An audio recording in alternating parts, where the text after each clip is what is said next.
everybody, it's Jo. Welcome to my channel. If you are joining me here for the first time, thank you. And if you are a returning subscriber or a returning visitor, again, thank you for stopping by.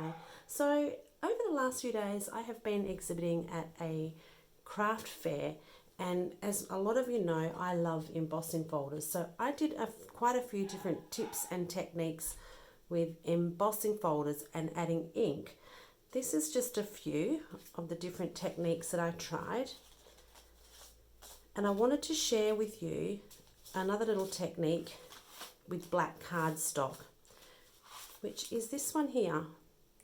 So generally with black cardstock we can't use our dye-based inks because it just soaks into the black cardstock and you can't see it, but I thought today I would show you a little workaround.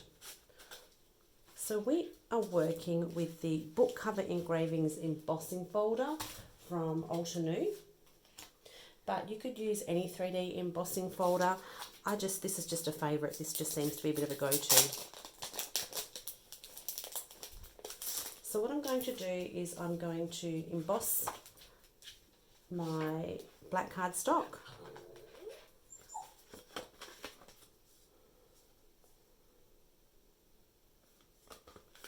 And I'm just running it through my manual machine today. So you will also need to work out what sandwich you need for your particular machine. For the Go Cut and Emboss machine, I just need the big spacer plate and a C plate, and that works fine for me. Whoops.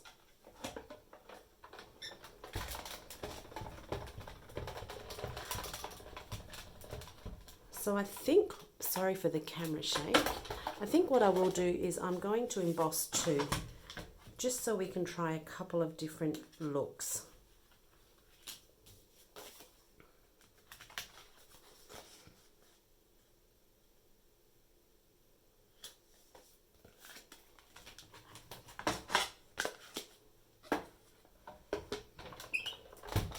Oops, again, bear with me with that camera shake.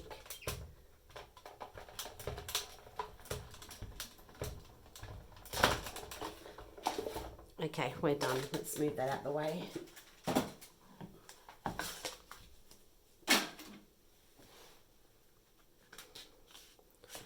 Okay, so we have our two embossed pieces of paper here. And what I'm going to do now is I'm going to use a white pigment ink pad over the top. And by using the white pigment ink pad, that's going to allow us to use our dye-based inks. So you could apply this one of two ways. You could use just a foam dauber and dab into the ink pad and just gently go over the top. You'll get a much lighter coverage. I like to actually go direct. And I'm not pressing hard, I'm just very lightly tapping.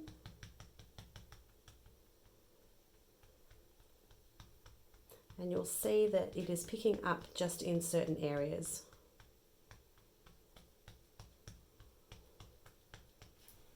So this looks really cool just on its own, just with the white ink. This is a really nice little technique just with coloured cardstock, just with the white ink pad over the top. That's no big deal because we can just trim that off anyway. So I'm going to set this aside to dry. I'm going to quickly do the other one.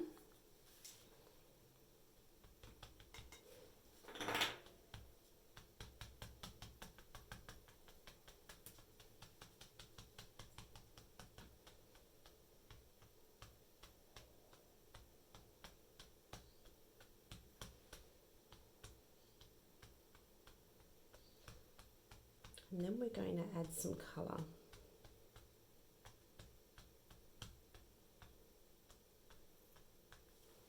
Okay.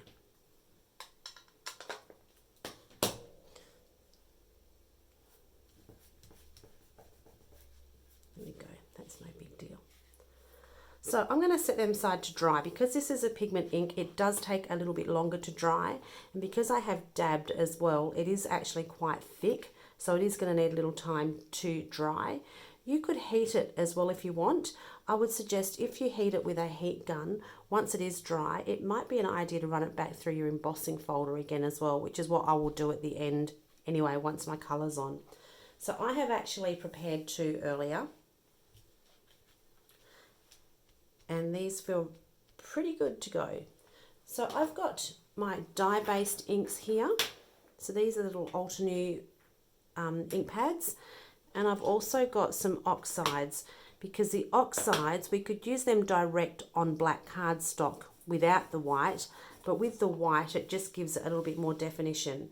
So let's try first with our dye-based inks.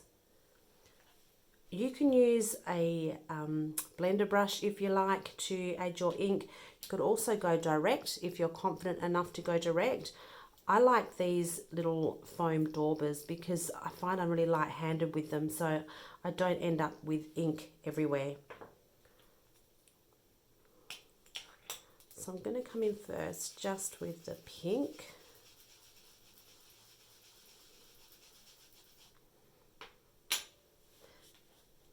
And again, just really, really light circular motions, and it's just going to catch the top of that white pigment ink.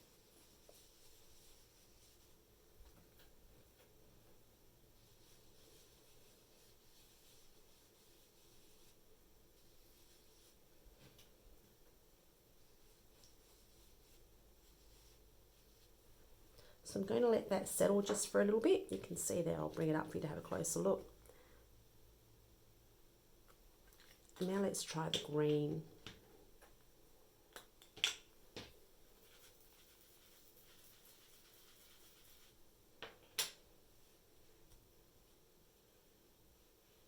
So you can see I am barely touching the paper. I'm just skimming the very top. And because we're using these dye-based inks, if you do end up going off onto the black cardstock a little bit, you're not going to notice it.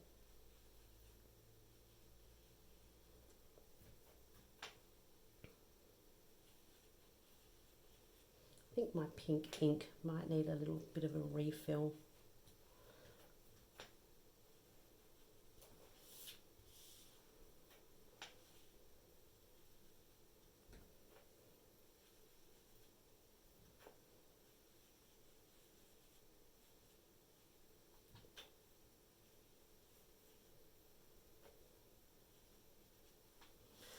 Okay, I am going to just come back in with just a little bit more of this pink, just to see if I can get a little bit of a stronger colour.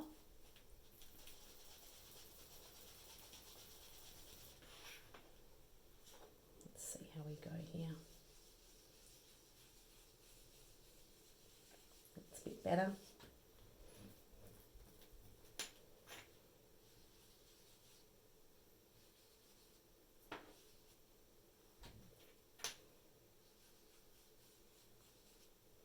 And the white pigment ink underneath almost gives it like a pearlescent kind of a look.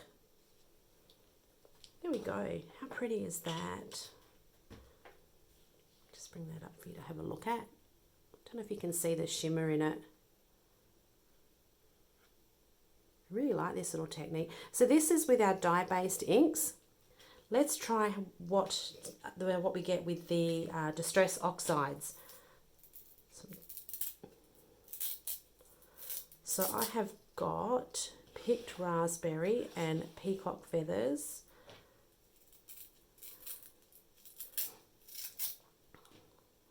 So I've got one here. Actually, I've got a fresh one here.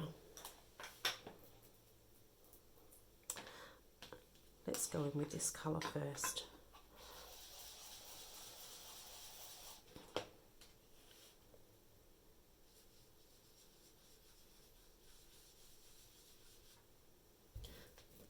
See, I like the Distress because it has that chalky look, just slightly different to your dye-based.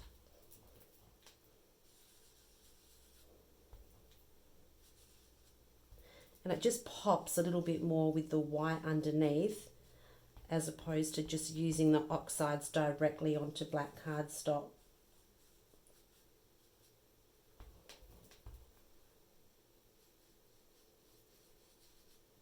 Again, I'm barely touching that paper.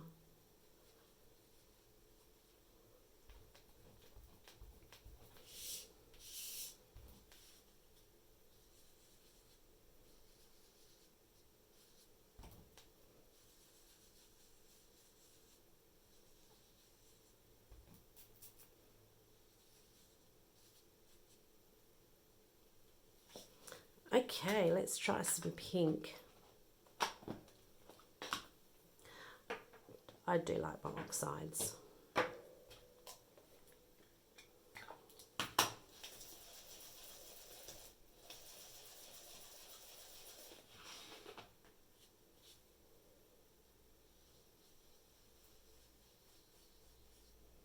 Oh, that's pretty. So cool.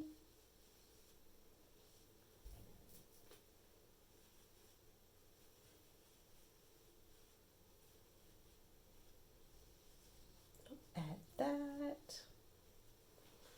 There we go. That's really neat.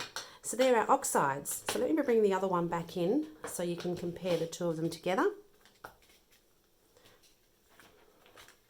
But you can see that the oxides, I think, are just a little bit heavier. Again, they're not as translucent as the the dye-based inks. But you get a bit of a shimmer on both of them.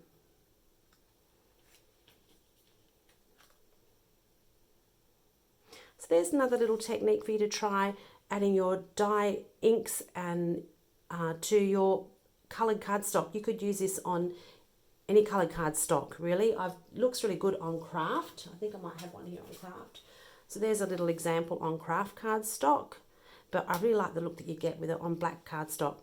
Thanks so much for stopping by. If you enjoyed this, I would love for you to give it a like, and if you would love to become a subscriber, that would be even better. I will chat to you soon. See you later.